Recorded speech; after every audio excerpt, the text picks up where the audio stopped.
सभी दर्शकों को जीयू ग्लोबल से हमारे सभी साथियों की ओर से प्रेम भरा नमस्कार।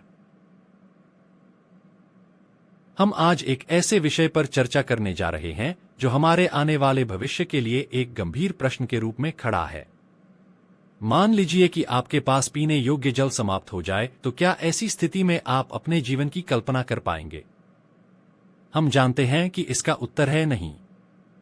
पर आज ऐसी स्थिति भारत में प्रकट हो चुकी है। इस विषय पर चर्चा करने के लिए हम अपने मंच पर जल विशेषज्ञ श्रीमान जलाधारी जी को निमंत्रित कर रहे हैं, जो हमें यह बताएंगे कि वर्तमान में हमारे देश के विभिन्न क्षेत्रों में पेयजल की क्या स्थिति है। तो मैं आपका मित्र और होस्ट रजत, आप सबकी ओर से श्रीमान जलाधारी जी का स्वागत करता हूं। सभी प्रिय दर्शकों को मेरा यानी जलाधारी का नमस्कार। जलाधारी जी, आपका स्वागत हमारे जीयू ग्लोबल के इस मंच पर। आप सबसे पहले यह बताएं कि भारत में कौन से क्षेत्र ऐसे हैं जहां पीने योग्य जल अब समाप्त हो चुका है।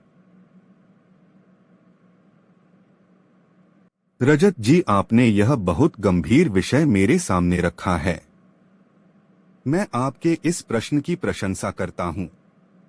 हमारे देश की जनता को यह पता होना चाहिए कि हमारे देश भारत में पीने योग्य जल की स्थिति अब कैसी है।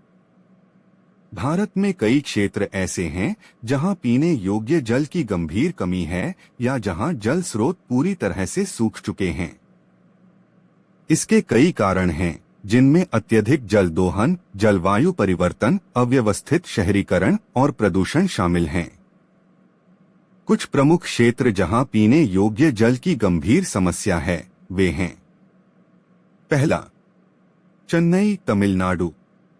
समस्या लगातार सूखा, अत्यधिक जल दोहन और अपर्याप्त जल प्रबंधन ने शहर को 2019 में डे जीरो की स्थिति तक पहुंचा दिया था। वर्तमान स्थिति पानी की आपूर्ति में गंभीर कमी और भारी जल संकट का सामना कर रहा है। दूसरा, बेंगलुरु, कर्नाटक। समस्या तेजी से शहरीकरण, झीलों का सूखना और भूमिगत जल स्तर में भारी गिरावट। वर्तमान स्थिति जल संकट की बढ़ती स्थिति, भविष्य में डे जीरो की संभावना। तीसरा, दिल्ली। समस्या अत्यधिक जल दोहन, यमुना नदी का प्रदूषण और भूमिगत जल स्तर में गिरावट। वर्तमान स्थिति गर्मियों में जल की गंभीर कमी का सामना करता है, जल आपूर्ति में अक्सर रुकावटें आती हैं। चौथा, जोधपुर, राजस्थान। समस्या शुष्क जलवायु, सीमित जल स्रोत और भूमिगत जल स्तर का लगातार गिरना। वर्तमान स्थिति पीने के पानी की गंभीर कमी, जल आपूर्ति का प्रबंधन मुश्किल। पांचवा, लातूर, महाराष्ट्र।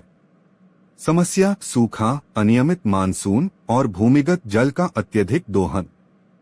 वर्तमान स्थिति पानी की भारी कमी, पानी के लिए टैंकरों पर निर्भरता। छठा, भोपाल, मध्य प्रदेश। समस्या झीलों का प्रदूषण और सिकुड़ना, भूमिगत जल का अत्यधिक दोहन। वर्तमान स्थिति पानी की आपूर्ति में कमी, जल संकट की बढ़ती स्थिति। और सातवां है मुंबई, महाराष्ट्र। समस्या मानसून पर अत्यधिक निर्भरता, भूमिगत जल स्तर में गिरावट और पानी के वितरण में असमानता। वर्तमान स्थिति गर्मियों में पानी की कमी का सामना, जल प्रबंधन की चुनौती। इन क्षेत्रों में जल संकट के समाधान के लिए जल संरक्षण, जल पुनर्चक्रण और सतत जल प्रबंधन के उपाय अपनाना आवश्यक है। इसके अलावा सरकार और समुदाय दोनों को मिलकर जल संसाधनों के सतत उपयोग के लिए सक्रिय रूप से काम करना होगा। अर्थात वर्तमान में भारत में जल संकट बहुत बड़ी समस्या के रूप में विद्यमान हो चुका है। अब आप यह बताएं कि भारत सरकार जल को शुद्ध रखने के कौन कौन से कदम उठा रही है। भारत सरकार जल को शुद्ध और सुरक्षित रखने के लिए कई पहल और कार्यक्रम चला रही है। इन प्रयासों का उद्देश्य स्वच्छ जल की उपलब्धता सुनिश्चित करना और जल स्रोतों को प्रदूषण से बचाना है। मैं आपको कुछ प्रमुख कदमों का विवरण बताता हूं। पहला, नमामि गंगे कार्यक्रम। उद्देश्य गंगा नदी और उसकी सहायक नदियों की सफाई और संरक्षण। प्रमुख कार्य अपशिष्ट जल उपचार संयंत्रों की स्थापना, नदी किनारे स्वच्छता सुधार, औद्योगिक प्रदूषण नियंत्रण और ग्रामीण स्वच्छता को बढ़ावा देना। दूसरा, जल जीवन मिशन। उद्देश्य ग्रामीण क्षेत्रों में हर घर को सुरक्षित और पर्याप्त पेयजल उपलब्ध कराना। प्रमुख कार्य पाइप्ड जल आपूर्ति की व्यवस्था, जल गुणवत्ता की निगरानी और समुदाय आधारित जल प्रबंधन। तीसरा, स्वच्छ भारत मिशन। उद्देश्य पूरे देश में स्वच्छता और स्वच्छता सुविधाओं का विस्तार। प्रमुख कार्य खुले में शौच मुक्त ODF भारत बनाना, शौचालय निर्माण और स्वच्छता के प्रति जन जागरूकता फैलाना। चौथा, AMRUT Atal mission for rejuvenation and urban transformation. उद्देश्य शहरी क्षेत्रों में बुनियादी सेवाओं का सुधार, विशेष रूप से जल आपूर्ति और सीवरेज। प्रमुख कार्य पानी की पाइपलाइन बिछाना, सीवरेज सिस्टम का निर्माण और जलाशयों की पुनर्स्थापना। पांचवा, जल शक्ति अभियान। उद्देश्य जल संरक्षण और प्रबंधन को बढ़ावा देना। प्रमुख कार्य जल संचयन, पारंपरिक जल स्रोतों का संरक्षण और वर्षा जल संचयन। छठा, नदी पुनरुद्धार कार्यक्रम। उद्देश्य भारत की प्रमुख नदियों को पुनर्जीवित करना और उनके पारिस्थितिकी तंत्र की रक्षा करना। प्रमुख कार्य प्रदूषण नियंत्रण, नदी किनारे वृक्षारोपण और अपशिष्ट जल प्रबंधन। सातवां, ग्रामीण जल आपूर्ति और स्वच्छता परियोजना। उद्देश्य ग्रामीण क्षेत्रों में स्वच्छ जल की आपूर्ति और स्वच्छता सुविधाओं का विस्तार। प्रमुख कार्य पाइप्ड जल आपूर्ति, शौचालय निर्माण और समुदाय आधारित जल गुणवत्ता निगरानी। आठवां, स्मार्ट सिटी मिशन। उद्देश्य शहरों को स्मार्ट और टिकाऊ बनाना, जिसमें जल प्रबंधन भी शामिल है। प्रमुख कार्य स्मार्ट जल मीटरिंग, जल रिसाव की निगरानी और पानी की आपूर्ति का स्वचालित प्रबंधन। और नौवां, राष्ट्रीय ग्रामीण पेयजल कार्यक्रम NRDWP। उद्देश्य ग्रामीण क्षेत्रों में सुरक्षित पेयजल उपलब्ध कराना। प्रमुख कार्य जल शुद्धिकरण संयंत्र, पाइप्ड जल आपूर्ति और जल गुणवत्ता की निगरानी।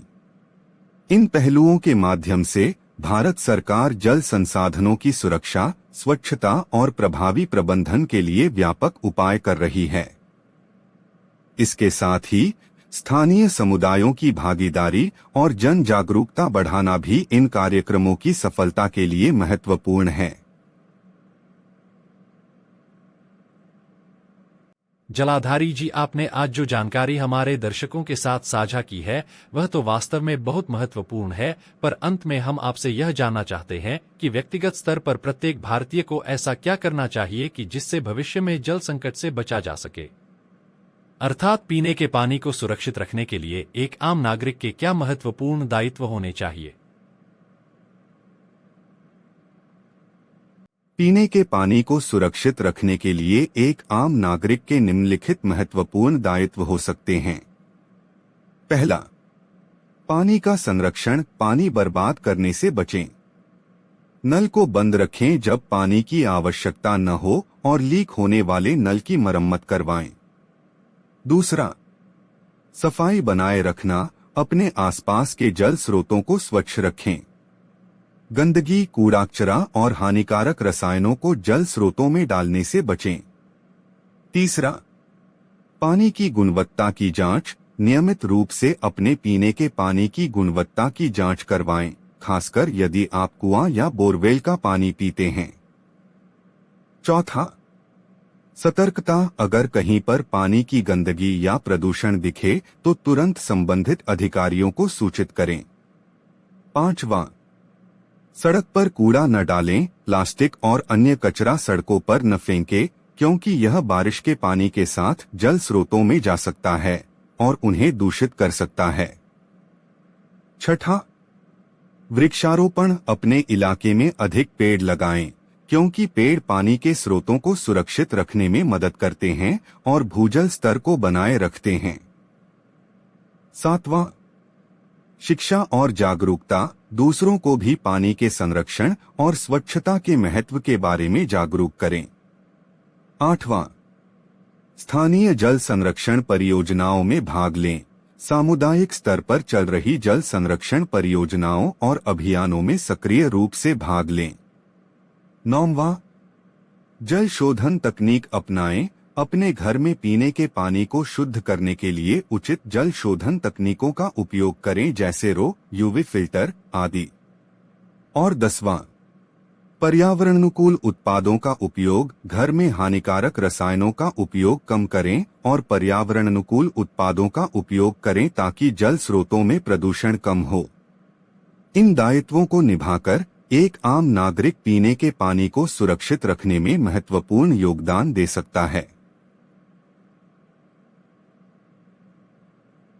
जलाधारी जी, आप हमारे GU ग्लोबल के मंच पर पधारे और हमें जल संकट और सुरक्षा विषय पर बहुत महत्वपूर्ण जानकारी प्रदान की, उसके लिए हम सभी दर्शकों की ओर से आपका धन्यवाद करते हैं।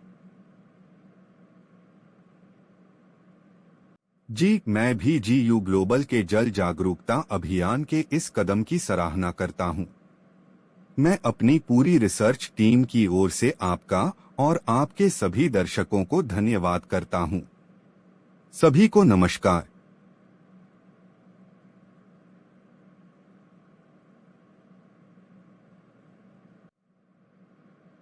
दर्शकों, हमें आशा है कि आपने आज के इस सत्र का आनंद को लिया ही होगा। उसके साथ ही आपको पीने के जल के विषय में जो जानकारी मिली है उससे बहुत लाभ भी प्राप्त हुआ होगा।